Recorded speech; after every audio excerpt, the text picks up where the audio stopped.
Now it is.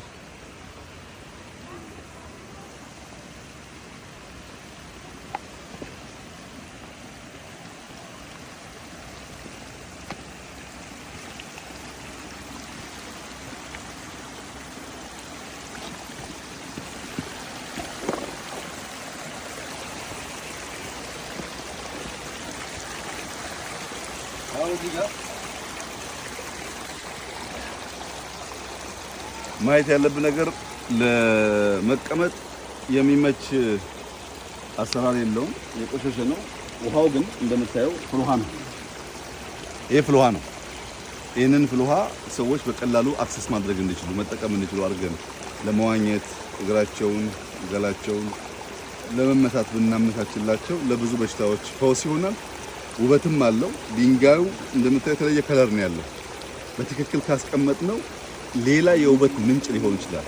በነገራችን ላይ ብዙ ጊዜ ስለ ባዮዳይቨርሲቲ ስናወራ ስለ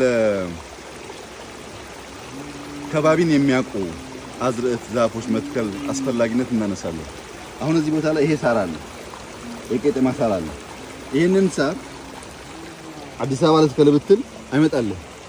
ይሄንን ሳር ሌላ ቦታ ወስደን ከመትከል ማድረግ ያለብን በዚሁ ኔቸሩን በተላመደው ቦታ ላይ ሳሩን በትክክል አጭደን ብናደርገው ምን አይነት ምንጣፍ እንደሚሆን የዛሬ 2 ዓመት እናናየው።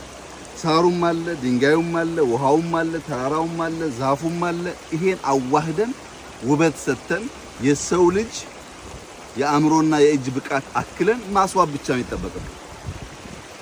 ቦታ ስትመርጥ ውሃ አለው ወይ፣ ነፋሻማ ነው ወይ፣ በቂ ፀሐይ ያገኛል ወይ፣ ሳር አለው ወይ፣ ዛፍ ይበቅልበታል ወይ፣ ምን ባደርግ ይበልጥ ላስውበው እችላለሁ ነው ካሰብ ሁሉ ነገር እዚህ ቦታ ላይ አለ። የሚቀረው ማስዋብ ብቻ ነው። ድንጋዩ የተለየ ከለር ነው፣ ውሃው ፍልውሃ ነው፣ ዛፉ አለ፣ ዘንባባው አለ፣ ሳሩ አለ።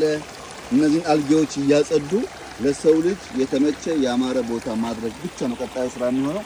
ይሄን አሁን እንጀምራለን። በሚቀጥለው 1 ዓመት ተኩል 2 ዓመት ጊዜ ውስጥ ማክሲመም እጅግ ውብ ስራ ሰርተን ለልጆቻችን የምናስረክብ ይሆናል።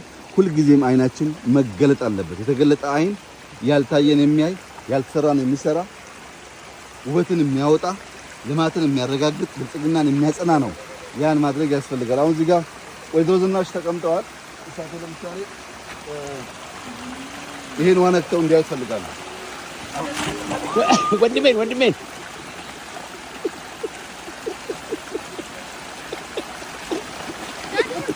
አልጌው እኮ ነው። አልጌው ጥሩ ነው።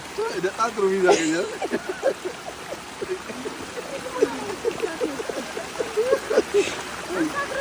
እሺ ነይ ነይ ይላል ከዚህ ይቆይ ሙሉ እዚህ ይፈልግ